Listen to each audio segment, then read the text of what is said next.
Наста, вітаю вас, рада бачыць. Вы ўжо амаль 2 месяцы на свабодзе.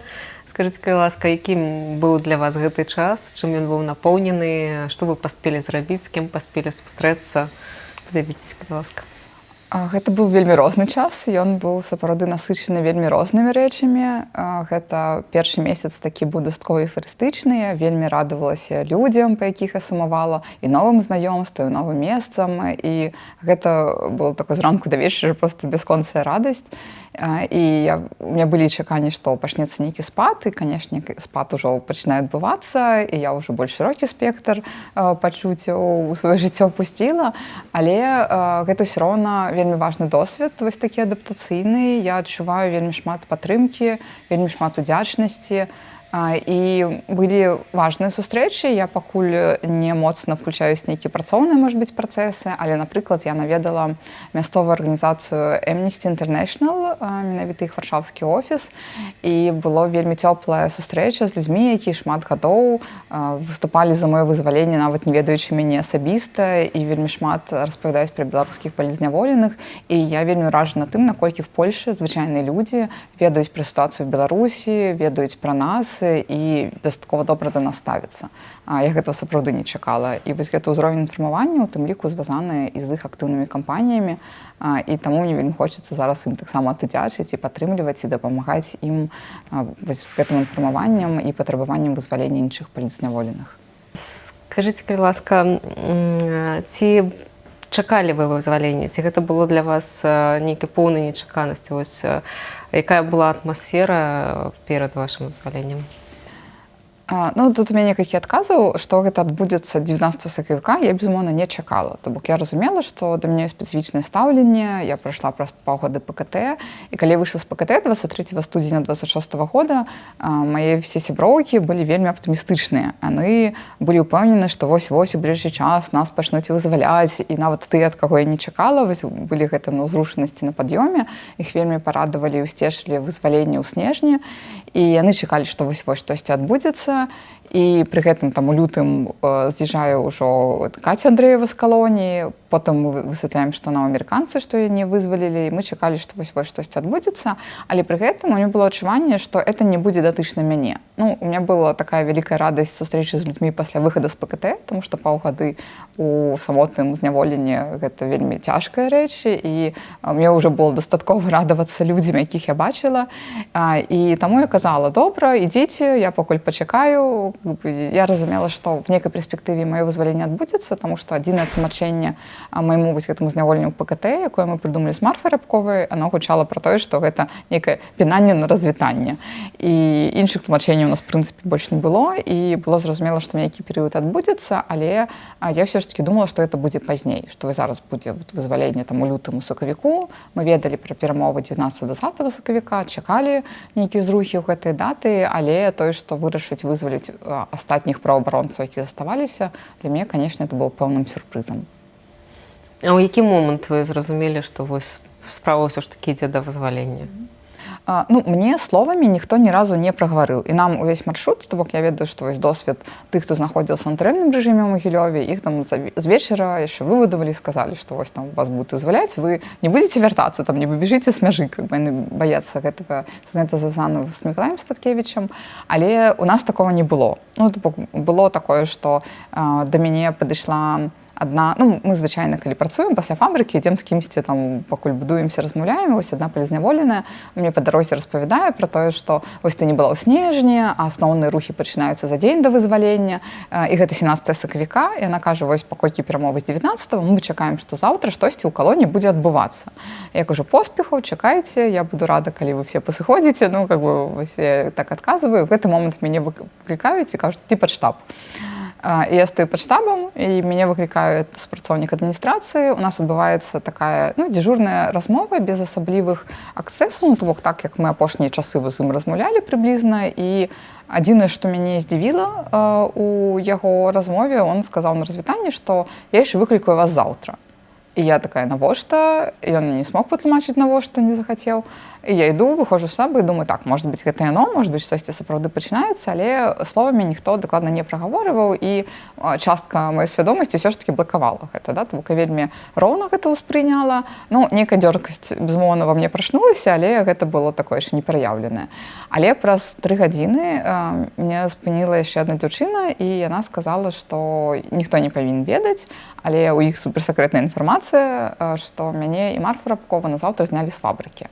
А калі тебе здымаюць з фабрыкі, то значыць толькі адзін варыянт, да? То бок, альбо, ну, два, ладно, альбо ты паміраеш, ты вельмі хворы, ты зусім хварэеш, альбо тебе вызваляюць. І я зразумела, што гэта, напэўна, яно, але вельмі мяне ўразіла, што нас толькі двое. То бок, мы чакалі нейкага вялікага вызвалення, а тут нібыта нас толькі двое. І зранку я не даходжу да фабрыкі, мяне ведуць ужо забіраць рэчы, там я сустракаюся з Марфай Рабковай в нейкім моманце на каранціне. І, ну, і потым пачынаюцца гэтыя зборы. Але нам словамі не прагаворваюць, ніводнай паперкі падпісваць не даюць. Нас кудысьці везуць, нас вывозяць з калоніі. Я разумею, што это канчатковы вываз з калоніі, але не зразумела, куды нас везуць і што з намі адбываецца. То мы маглі проста здагадвацца, на штосьці спадзявацца, і канчаткова, как мы это ўжо пабачылі в момант, калі апынуліся, напэўна, з таго боку мяжы на літоўскай тэрыторыі. А ці паспелі вы рэчы сабраць, нешта вам дазволілі ўзяць з сабой? Нас абавязвалі, мы не можам нічога пакідаць, мы пакінулі всю форменную вопратку, а все астатнія рэчы, нават там ежу і все мы павінны былі забіраць, але нам далі магчымасць штосьці, што нам не трэба, пакінуць там проста. І мы з Марфай хутка за 10 хвілін максімальна там все папакідалі, каб у нас было просто торба, які мы можам фізічна несці і не стварае нейкіх незручнасцей. І вось мы па адной торбачцы вось так з калоніі выязджалі. Чаму вы называеце гады, праведзеныя ў зняволенні, падарожжам, уключаным назіраннем? Вось чаму у вас няма ўспрымання гэтага перыяду свайго жыцця як цяжкога, як нейкай трагедыі? Ну, мы же самі абіраем, як ставіцца да нейкіх перыядаў жыцця, і у мяне быў выбар, да, я магла сысці в ней. Ну, напэўна, в моманце я вельмі драматызавала, і в моманце мне было вельмі складана, і мяне падтрымлівала тое, што там ёсць філасофская установка, з якой мне вельмі дапамагла адна мая сяброўка в калоніі. Яна ўвесь час нагадывала пра то, што гэта часова. Да? Яна нагадывала, якое у нас было цудоўнае яскравае жыццё да затрымання, якое чакае на жыццё пасля затрымання, і што гэта проста нейкі часовы перыяд, які трэба ператрываць, да? З якім трэба змірыцца, які трэба максімальна спакойна прайсці і зберагчы сябе. То бок прыблізна такая установка была ва мне. Ну і плюс у меня ёсць прафесійная функцыя. Да? Все ж такі шмат гадоў праваабарончай дзейнасці накладае на мяне нейкія абавязкі. Я спрабавала назіраць з прафесійнай пазіцыі за ўсім вакол таксама. Да? Можа быць, нешта дадаткова запытваць, там, нейкія меркаванні збіраць у людзей. І каб потым паспрабаваць з гэтым штосьці рабіць. І вось зараз я адчуваю вельмі вялікую адказнасць з гэтым усім штосьці зрабіць. І калі вось так прафесіяналізавана падыходзіць да ўсей гэтай гісторыі, да, як да ўключнага маніторнга, як да цяжкай працы нейкага, да, включённасці у гэты асяродак, то яно прасцей. Да? Это такая лагатэрапія. Вот мой сэнс быў у тым, каб сабраць там інфармацыю, падтрымаць людзей унутры і больш разумець саму сістэму і, можа быць, зразумець новыя магчымасці, які дае мне гэты досвед, і не ўпадаць вось гэта травмаванне. Да? Пакуль шмат хто так кажа, што я не змянілася, што у мяне няма прыкметаў ПТСР і што, магчыма, сапраўды моя псіхіка адаптуецца да гэтых выклікаў. І гэта тое, да чаго я прыклала вельмі шмат намаганняў і там. Маёй вялікай перавагай было две рэчы. Па-першае, я шмат гадоў займалася рознымі тэмамі праваабарончымі, у тым ліку палізняволенымі і прамову трымання, шмат ведаю з аповедаў людзей, шмат чытала, і для мяне не было здзіўленнем нічога. Там ні суды, як яны адбываюцца, там ні канвой, ні тыпаванне, то збольшага гэта прыблізна так і уяўляла. Да? Сапраўды, мне шмат хто з маіх сяброў-сябровак калісьці праходзілі гэты досвед, і таму для мяне это было проста паглядзець самой. І з іншага боку, у мяне была вялізная сацыяльная падтрымка. Я ее вельмі моцна адчувала, она была ў Беларусі, она была за мяжой, она была ўнутры калоніі, і гэта мяне ўзмацняла вельмі моцна. Тым не менш, вы адзначалі, што былі некаторыя тэмы вось там зняволення, якія застаюцца па-за ўвагай праваабаронцаў. Што вось вас найбольш уразіла падчас СІЗА, калоніі, якія гэта белыя плямы, на што варта звярнуць увагі? Ну, конечно, праваабаронцаў Беларусі заўжды было вельмі мала, недастаткова мала, улічваючы той размах праблем, які заўжды быў з правамі чалавека рознага ўзроўню. І для мяне гэта быў вельмі цікавы досвед больш пазнаёміцца з нейкімі сферамі, на які ніколі не хапала рук. Там, калі я працавала калі сістэма палітычных зняволеных і палітычна матываным пераследам, потым працавала, напрыклад, з правамі мігрантаў, мігрантак. І я бачыла вось гэтыя сферы больш глыбінна. А тут я побачила, там, як жывуць людзі з наркатычнай залежнасцю, напрыклад, або з алкагольнай залежнасцю, ВІЧ-інфікаваныя людзі, там, людзі, якія нараджаюць у месцах зняволення. Так, это такія вялізныя сацыяльныя групы, побач з якімі я раней не была. І я не бачыла вось першай крыніцы, як гэта ўсё адбываецца, і вось у меня была магчымасць на гэта паглядзець. І, канешне, шмат што ўразіла. Там я чытала прысуды там, і па наркатычных справах, і па гвалтоўных злачынствах, і я не магла зразумець, як гэта ўсё магчыма, чаму вось за адно і тое ж кваліфікуюць па розных артыкулах, даюць розныя тэрміны, хаця у людзей вельмі падобныя гісторыі. І мне гэта сапраўды вельмі ўражвала з такой прававой пазіцыі, і было шмат бессілля, разумення, што мы не можам нічога зрабіць у палітычна матаваных справах, і зусім мала што можам зрабіць у звычайных справах, да? Таму што вось гэты агульны несправядлівы механізм, ён распаўсюджваецца на ўсіх. А больш за ўсё, напэўна, мяне ўразіла яшчэ падчас майго першага адміністратыўнага арышта, калі 30 сутак я правяла в цэнтры ізаляцыі правапарушальнікаў пасля прысуду над Марыяй Рабковай і яе падзельнікаў. Мяне пасадзілі не ў палітычную камеру в 15-ю на цыпе, а я была ў звычайнай камеры з дзяўчынамі, якія сядзелі за іншыя правапарушэнні. Цяжчэй за ўсё гэта звязана з алкаголем, там, з дробным хуліганствам ці там чымсьці вось такім. І яны мне паказалі зусім іншую перспектыву беларускага грамадства, да, што ёсць вялізная рэпрэсаваная машына, якая працуе толькі на тое, каб пераследаваць іх. Ёсць вялізны штат інспектароў, які могуць даваць ім 15 сутак арышту без судовай працэдуры. Это мне настолькі ўразіла, я не магла ўявіць, што гэта ў прынцыпе магчыма. Недзе в дзяржаве, яка называе сябе правой, чалавек без там нейкі чалавек без спецыяльнай профільнай адукацыі можа пасадзіць на 15 сутак толькі за тое, што она не ведаю, спазнілася на працу на 15 хвілін. Ее будуць вазіць эти 15 сутак на сметніцу, там не аказваць меддапамогу, ёй няма ні правой, ні сацыяльнай ніякай падтрымкі. І вось зараз тэма людзей з алкагольнай залежнасцю для мяне стаіць унутрыным прыярытэтам, таму што это вельмі неабароненыя людзі, за іх ніхто не хоча заступацца, дык часта адварочваюцца родныя, таму што это вельмі цяжка, канешне, мець такіх людзей побач, пры гэтым ім не спрыяе ніяк ні дзяржава, там, ні служба апекі, і іх хутчэй рэпрэсуюць. Там ёсць медычныя сэрвісы ў нас дастаткова добрыя, але яны вельмі звужаныя, а большасць вось гэтай сістэмы ЛТП, сістэма гэтых інспектароў, это неэфектыўная, вельмі дарагая сістэма і негуманная, якая не прыносіць ніякіх вынікаў. Да? Это тое, з чым я бы хацела зараз папрацаваць. Вы казалі, што хочаце зрабіць такую турэмную рэформу, працаваць над турэмнай рэформай. Што яна будзе сабой уяўляць і як будзе адбывацца гэтая праца? Тэма турэмнай рэформы мяне цікавіла вельмі даўно, і я пра гэта пачала думаць там яшчэ за шмат гадоў да свайго затрымання, трошкі даследаваць, там нейкія скандынаўскія турэмныя рэформы. Там я бачыла турмы, якія выглядаюць Швецыі, бачыла турму ў Злучаных Штатах Амерыкі некаторыя, даведавалася, як гэта адбываецца ў бліжэйшых краінах, там в Расіі, ва Ўкраіне. І было разуменне, што наша сістэма вельмі недасканалая, што трэба за штосьці рабіць, але зараз, пасля 2020 года, калі турэмныя гісторыі сталі вельмі распаўсюджаныя, хіба няма сям'і ў Беларусі, якой бы гэта так ці інакш не закранула на ўзроўні там сваякоў, на ўзроўні знаёмых, і паколькі эта тэма стала бліжэй і больш пра яе сталі казаць, і больш людзі заўважылі і включіліся в гэту тэму, я спадзяюся, што зараз мы можам больш грунтоўна падняць такі дыскурс грамадскі па абмеркаванню гэтай праблемы і паспрабаваць штосьці зрабіць. Я не бачу сябе ніколькі як в экспертным ролі, дзе я беру і прыдумваю, як павінна выглядаць турмы в Беларусі, спрабую з гэтым штосьці рабіць. Пакуль я бачу сваю задачу як такую даследчую і збіраць меркаванні розных людзей пра розныя аспекты. І каб мы разам прыдумалі, як мы хочам, што мы хочам ад беларускай пенітэнцыярнай сістэмы. Тут ёсць два вельмі вялікія выклікі.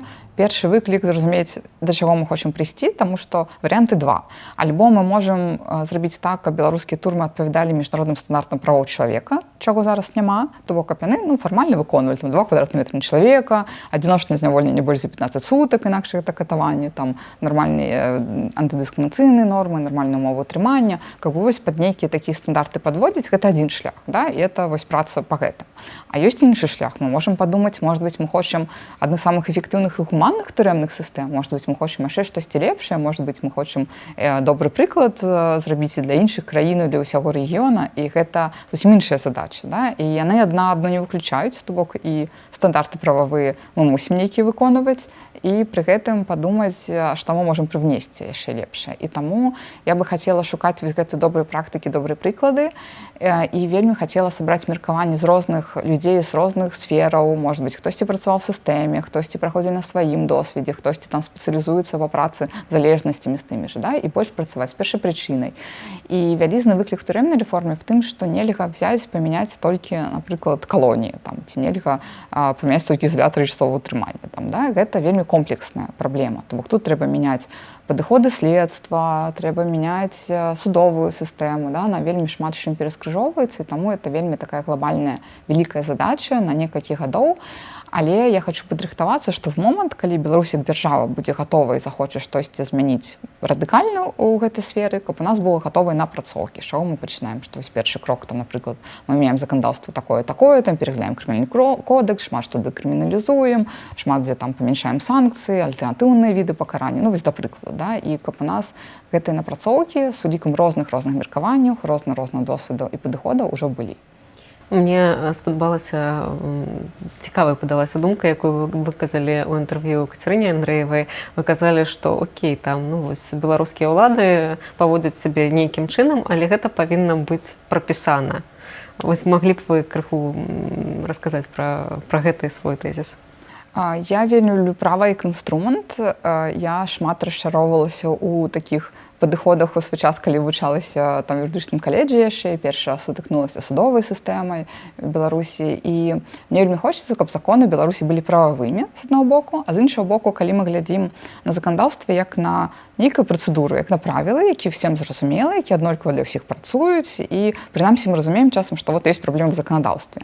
І калі ёсць практыка, якая абсалютна не прававая, і я бы хацела, каб яна была хаця б прапісаная. Тое, што я знаходжуся не в Беларусі без дакументаў і без разумення свайго правового статуса, гэта не заканадаўчая, не правая працэдура. Это практыка, якую взяли з савецкіх часоў, вырашылі выкарыстаць. Все, хто нам не падабаецца, давайте выкідаваць з краіны. Калі бы эту практыку аформілі ў нейкі закон, у нейкае права, я бы разумела так. Я зараз змагаюся з гэтым законам.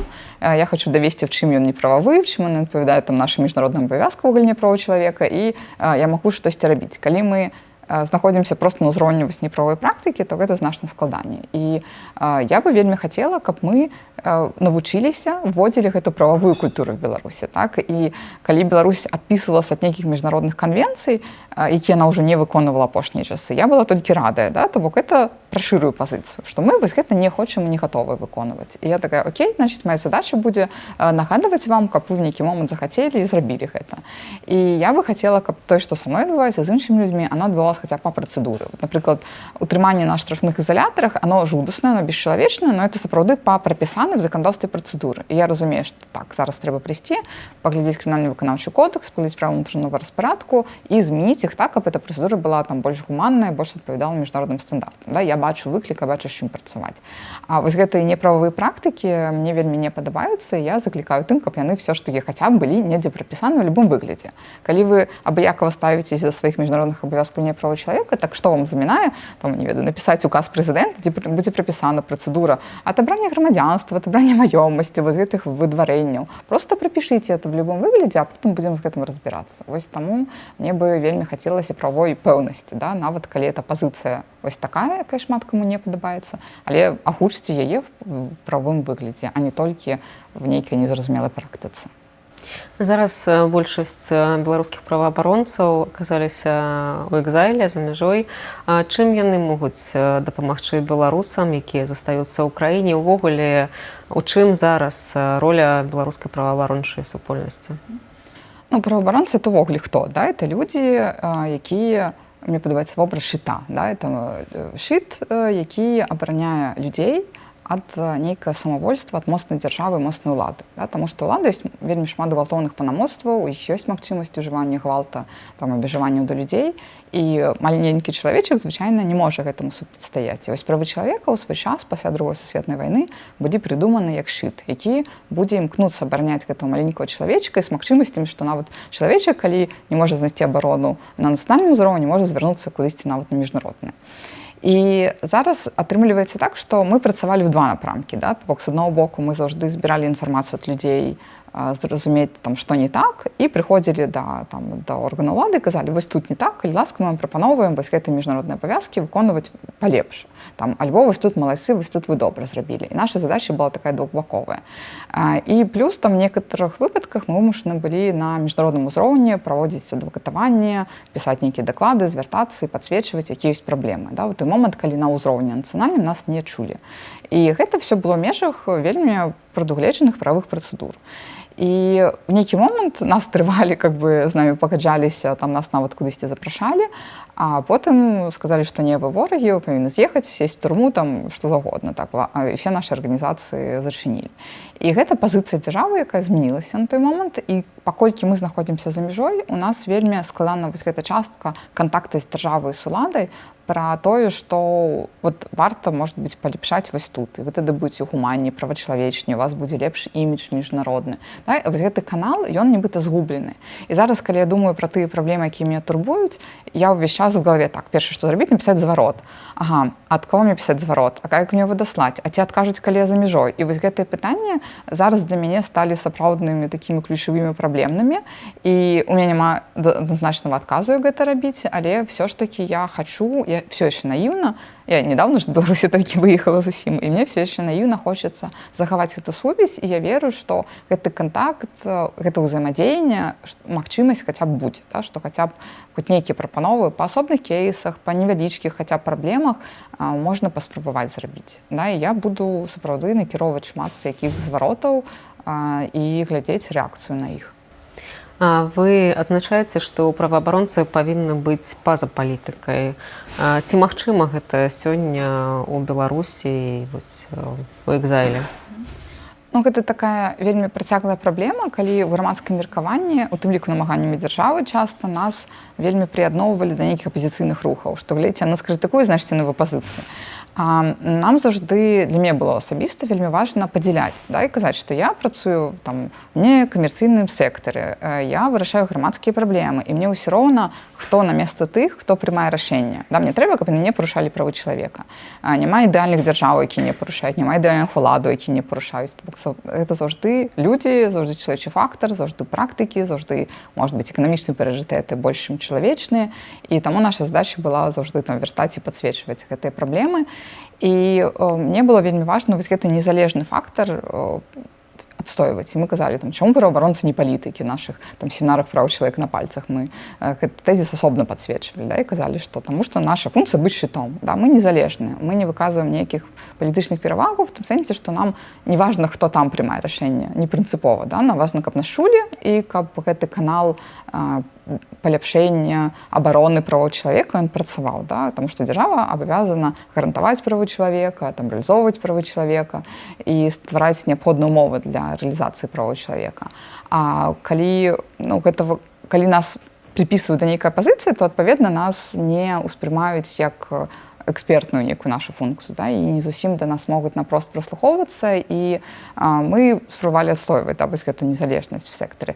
Зараз все вельмі моцна змяшалася, таму што ёсць шмат людзей, якія прыйшлі там да нейкіх апазіцыйных умоўных поглядаў, шмат людзей апынуліся ў выгнанні, і ўсё роўна нас успрымаюць як частка нейкага агульнага змагарскага фона.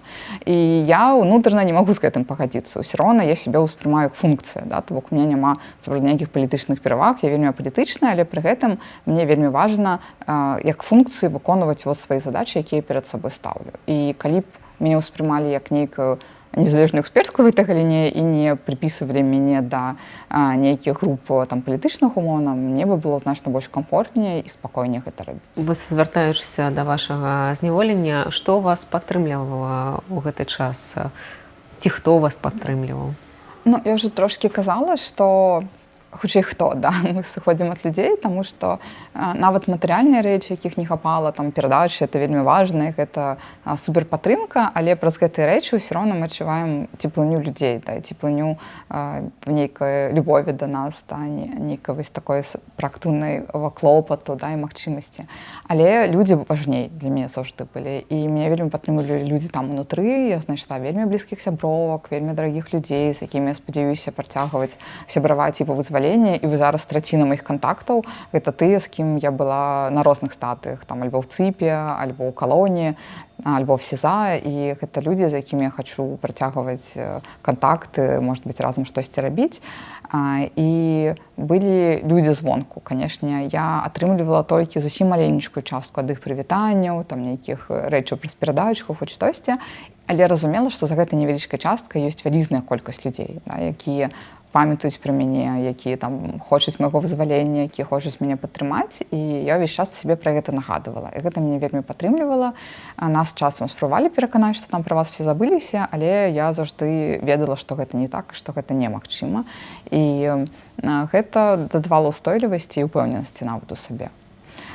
І таму вот людзі, сяброўства, пазіцыі, асабліва грэе, калі ёсць людзі, каго ты ведаеш са свабоды, это адразу такі вялізны давер, ці з кім у вас шмат агульных знаёмых.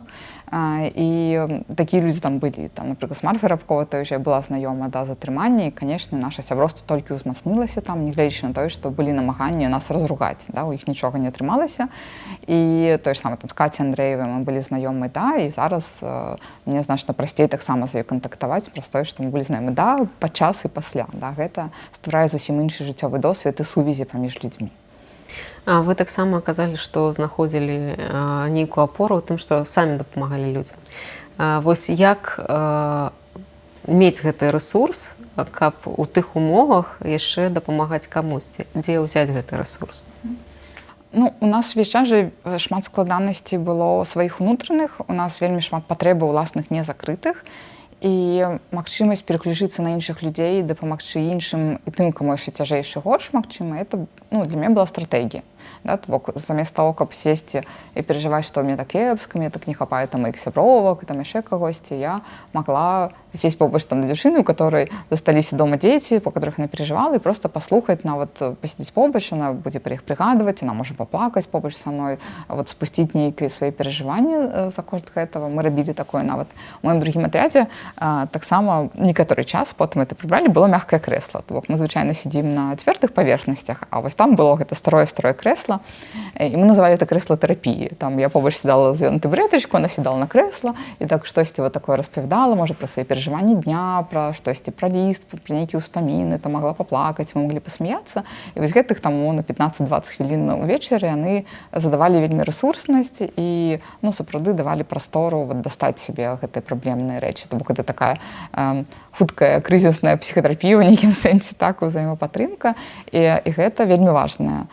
То, што мы маглі рабіць. Там я праводзіла нейкі арт-тэрапіі дзяўчынам, калі у нас быў час і месца, ці там мы завялі каперту з некаторымі сяброўкамі, дзе напісалі шмат нейкіх зусім смешных пытанняў, там серыі там красоўкі ці туфлі, там, ці гарбата ці кава, і мы па чарзе даставалі, і ўсе там утрох, напрыклад, сядалі, адказвалі на гэтае пытанне, ну так шырока, там, а што мы спрабавалі, а што нам больш падабаецца, як мы да этого прыйшлі, а што мы там абіраем. То бок это такі вельмі цікавыя абмеркаванні былі на нядзелю, якія да нічога не абавязвалі і шмат очень вярталі нас да вольнага жыцця, да? І гэта ну, практыкі, якія мне вельмі дапамагалі. Я не адразу да іх прыйшла, так? Гэта тое, што надавала эмоцыі і тое, што грэла потым цэлы тыдзень часам.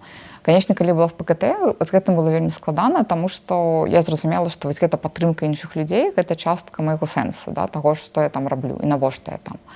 А в ПКТ, как бы, окей, я там за месяц все доследовала, все поглядела, все послухала, там все чуваць, і мне было уже дастаткова, а я там вымушана знаходзіцца 6 месяцаў, і гэта, канешне, ну, вельмі надавала цяжкасці, што трэба было шукаць новы сэнс, да, навошта я тут, а што я магу сабой рабіць, а як клапаціцца пра сябе самой, там, да, і пры гэтым без вось знешніх людзей, і гэта было сапраўды ўжо вельмі складана, і вось гэта было сапраўдным выклікам для мяне. Яшчэ адна тэма. У папярэдніх інтэрв'ю вы казалі, што не гледзячы ні на што, не гледзячы на гады ўзняволення, вы Ну, не адчуваеце ненавісці ні да турэмшчыкаў, ні да сілавікоў. Чаму і як у такія складаныя часы захаваць у сабе гуманізм? Мне шмат што казаў. Мне спадабались некаторыя каментары, там пісалі пра тое, што она просто хіпі. Я бы так смеялася, што это такі просты адказ, мне падабаецца, она просто хіпі. Гэта часткова цяжкая праца, таму што шмат гадоў, зноў жа працуючы пры абарончай дзейнасці, займаючыся, я навучылася дыстанцыю трымаць, да? І вельмі аддзяляць людзей ад іх учынкаў. І калі нават людзі робяць тое, што мне не падабаецца, я заўжды памятаю, што гэта людзі, што гэта нейкія прычыны, чаму яны так робяць. Ну, як злачынства, да? Людзі ж не нараджаюцца злачынцамі. Яны ў нейкі момант здзяйсняюць штосьці кепскае. І вось так любыя людзі, мы так ці інакш усе робім памылкі. Пытанне, як гэта атрымалася. Гэта інфраструктурна, ці так загадалі, ці там прымусілі, ці людзі самі хацелі так рабіць, ці это выпадковасць. Гэта ўжо іншае пытанне, да гэтага трэба падыходзіць. Я жартую, што так, часткова это гуманізм вось такі працоўны, да, вельмі вялікія прынцыпы, якія шмат гадоў сябе выхоўвала і якія вельмі прасоўваю там пры роўнасці, пры талерантнасці, пры прыняцці розных людзей, пра неабходнасць аддзялення вось гэтых людзей ад іх учынкаў. Зараз я жартую, што, можа быць, это не колькі гуманізм, колькі нейкі снабізм. Ну, то бок, чаму я павінна ўвогуле гэтых людзей успрымаць, пра іх памятаць і на іх штосьці капіць. З такіх псіхалагічных прыёмаў я сабе вельмі моцна дазваляла там злавацца ў моманце. Гэта было вельмі складана, сябе трэба шмат у чым стрымліваць, то бок я не магла ім там адказаць тое, што я хацела сказаць, але вось прям празлавацца і адчуць, што я вот зараз злуюся, я адчуваю несправядлівасць, я адчуваю, як парушаюць мае межы, і адчуваю, што так не павінна быць. Я сябе не прыглушала этой эмоцыі, то бок я давала сабе максімальна перажыць гэту злосць там, і яна, адпаведна, з мяне сыходзіла, і я яе не вынесла з сабой, да? То бок я пакінула там, і вось гэта нейкія там афірмацыі на дабрыню я вельмі моцна практыкавала у ПКТ, дзе было складана, дзе вот не было нават каму сліць эту злосць і прагаварыць, што мне не падабаецца. І там я такая, ну трэба быць дабрэй, трэба быць вот наражваць сябе, гэта вот твой шлях, потому што былі моманты такого чаю, калі мне хацелася не выйсці і всем ўсё выказаць, все, што я хачу, там напісаць на іх 200 скаргаў за кожны дзень прыведзена в этом зеленым доміку. Але потым я думала, так, это не прафесійная пазіцыя, гэта штосьці вельмі павярхоўнае, это не даст ніякіх вынікаў, нічога не памяняе, а у меня ж амбітныя планы, я хочу вельмі шмат чаго памяняць да лепшага, і я сябе вось в гэту прафесійную сферу і в сваёй каштоўнасці нагадала сабе і завяла, і атрымліваецца, што тады гэты досвед мне траўмуе менш, і мне няма сэнсу сыходзіць у гэтыя канфлікты, якія не даюць ніякіх вынікаў. А як вы рэагуеце на такія каментары, не вельмі прыемныя? Я вельмі моцна разумею, што людзі самі траўмаваныя. Да, людзі траўмаваныя несправядлівасцю вакол, сваім уласным, можа быць, рэпрэсіўным досведам, эміграцыі, то бок усіх свае прычыны, і я вось так і падыходжу да людзей, да, што ёсць сваё меркаванне, ёсць свая траўма, ёсць сваё адчуванне, ёсць свая бездапаможнасць.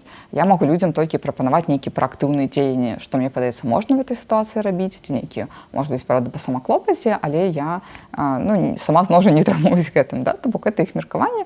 Я спачуваю, што людзі вось вымушаны дайсці да той кропкі, калі яны і в ненавісці і гатовы штосьці зрабіць з гэтай ненавісцю. У меня пра гэта была гісторыя нават у 21 годзе. Адзін мой, ну, 20-м яшчэ нават, да, адзін мой блізкі сябра, ён 2 разы патрапляў на адміністратыўныя арышты з гвалтам, з несправядлівасцю, з вельмі жорсткімі умовамі утрымання.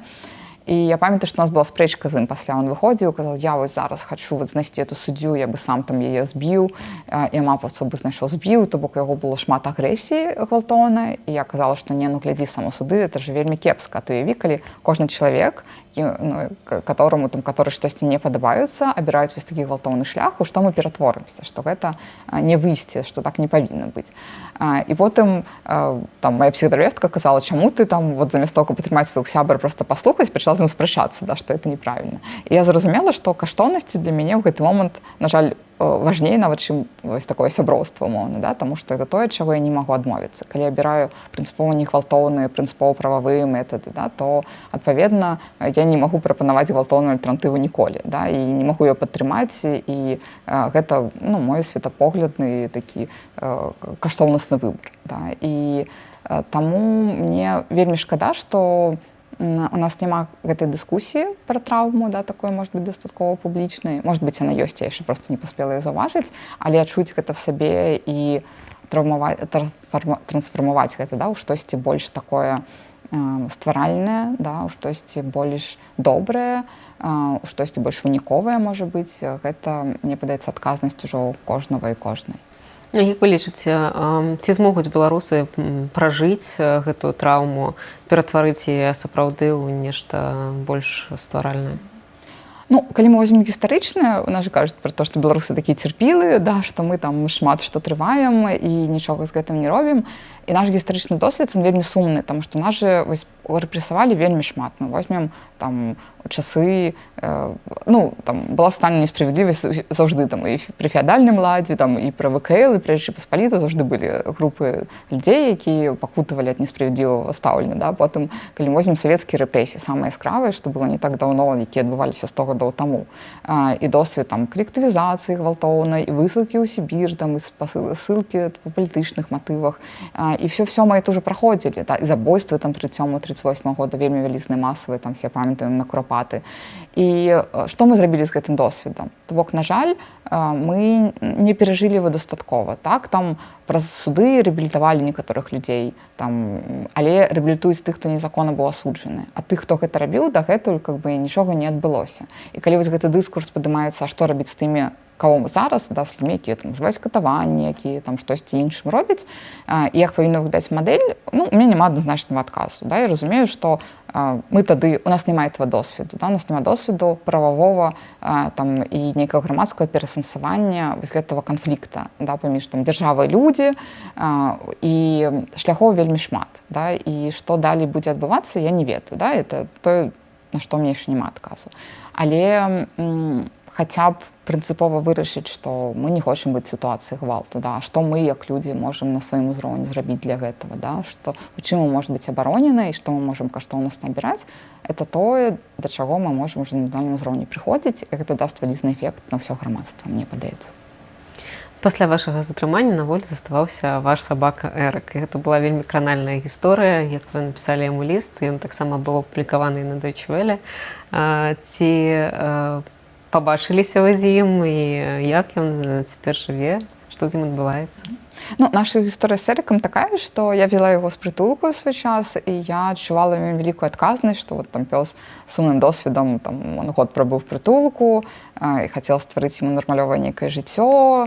Мне гэта не заўжды было лёгка, і вот гэта адказнасць за пса, яна вельмі моцна на мне адбівалася, і калі мяне затрымалі, і я бачыла па тэлевізору там у камеры СІЗА пёсіка, я кожны раз разумела, што мне ўнутры вельмі сумна, слёзна, і я за яго перажываю, і мне захацелася перажыць гэта.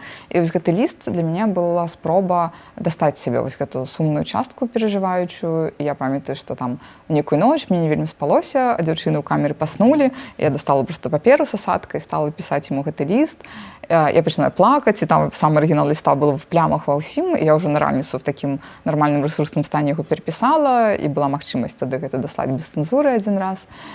І я вельмі радая, што яно выйшла, што яно нейкі атрымала такі рэзананс, і яно мне сам працэс вельмі дапамог перажыць вось, да, гэта перажыванне, гэту траўму расстання, так, і немагчымасці дапамагаць яму. І я так удзячна і людзям, і сусвету, і всем усім, што адбылося так, што ён набыў яшчэ лепшае жыццё, чым я магла яму забяспечыць хоць калісьці. Ён зажыве вельмі добрых умовах, з прыродай, з цудоўнымі людзьмі побач. І сапраўды вось моя мара, што у гэтага канкрэтнага пса будзе там добрае жыццё, яно зараз цалкам рэалізоўваецца. Ён жыве ў Чэхіі, невялічкім гарадку, і пакуль мы не можам сустрэцца, таму што у мяне няма дакументаў, з якімі я магу выехаць за тэрыторыю Польшы. Яго цяжкавата весці, таму што ўжо ўзрост, і мы дамовіліся з людзьмі, якія зараз яго даглядаюць, што я прыеду пры першай магчымасці, як толькі будзе ў мяне легалізацыя. Мне яго ўжо паказвалі некалькі разоў па відэасувязі, мне даслаюць здымкі, відэо, штосьці з яго жыцця, і я ўяўляю, як это ўсё ў яго там зараз уладкавана. І пры гэтым ён, канешне, не разумее, да? Не разумее, што вот я на сувязі, што на яго гляжу, таму што сабакі больш успрымаюць па паху. І вось калі мы вжывую сустрэнемся, там ён ужо мяне мусіць пазнаць, і штосьці, я спадзяюся, добрае пра мяне прыгадаць, і тады мы ўжо будзем нанава з ім наладжваць кантакт. Але гэта гісторыя з псом для мяне гэта ну, мне дапамагала это адчуць той боль, які адчуваюць людзі побач са мной з любымі там блізкімі істотамі, там і з хатнімі жывёламі, і з роднымі, і з усімі, таму што гэта ну, сапраўды вельмі цяжка, да, і цяжка для іх усіх, да, мяняць светапогляд, асабліва там, калі мы кажам пра жывёлу ці пра маленькіх дзяцей, пра кагосьці, хто да канца не разумее, што адбываецца з роднымі, а просто вот адрызаецца, да, і вось гэта зноў жа праблема турэмных сістэм в тым, што ідзе вельмі моцная асацыялізацыя, да, што людзі просто выключаюць звыклага асяродку, і таму гэта пакаранне не толькі для тых, хто ўнутры гэтай сістэме, але тых, хто засталіся звонку, просто пазбаўленыя сувязі з гэтымі людзьмі. Вы рассказывали, что ў планах у вас валантэрства, дапамога жывёлам, у тым ліку старым кароўкам. Ці пачалася гэта гісторыя, як гэта адбываецца? Ну і ўвогуле, якія ў вас яшчэ планы на бліжэйшую будучыню?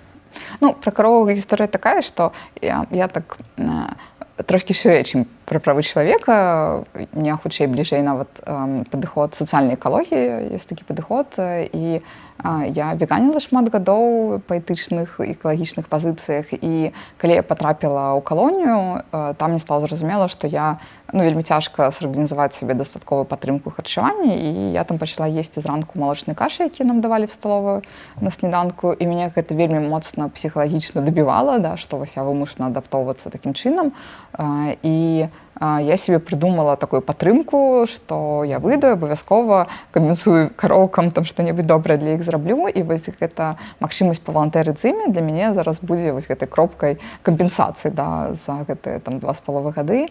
І я знайшла ў Польшы ўжо 2 арганізацыі, якія дапамагаюць кароўкам, там іншым хатнім жывёлам, якіх там забіраюць з собою, ці яны ўжо там нефункцыянальны. І зараз мы дамаўляемся пра даты, калі я змогу гэта зрабіць. Это важная частка маіх планаў на бліжэйшы час. У мяне ёсць нейкія творчыя асабістыя планы. Я, можа быць, паспрабую аднавіць частку апавяданняў, якія засталіся ў калоніі, мне не аддалі. Можа быць, напісаць штосьці новае, што я не магла сабе дазволіць зафіксаваць тады на паперы, як спосаб перажывання, да, таго, што са мной адбывалася, як спосаб падзякі некаторым людзям. І яшчэ там, ну, вот ёсць там нейкі, напрыклад, я в ПКТ вывучыла некалькі вершаў, і зараз там, мы з маім сябрам, які актор, думаем, як это в творчай форме, может быть, зафіксаваць таксама, там, каб это заставалася як нешта. То бок ёсць частка такіх асабістых творчых планаў, ёсць шмат працоўных планаў, і вельмі хочацца зараз аднавіць нейкі валантырскі рух, каб былі людзі, якія падзяляюць мае погляды і гатовы штосьці рабіць па тэмах важных для мяне, таму што, канешне, гэта адзіная магчымасць зараз включэння. Мы зараз вельмі абмежаваны в розных рэсурсаў пра абаронцу і выгнанне, таму паспрабаваць вот это все парабіць. Планаў вельмі шмат, энергіі шмат таксама, але я ўвесь час сабе нагадую пра абмежаванасць свайго рэсурсу, але я хачу вельмі шмат чаго паспець зрабіць бліжэйшы час. Может быць, падацца на вучобу яшчэ, я думаю, паступіць на PhD і каб мець магчымасць узаемадзейнічаць з студэнцкім асяродкам. Дзякуй вялікі, я жадаю вам здзяйснення ўсіх вашых жаданняў і планаў. Дзякуй. Дзякуй.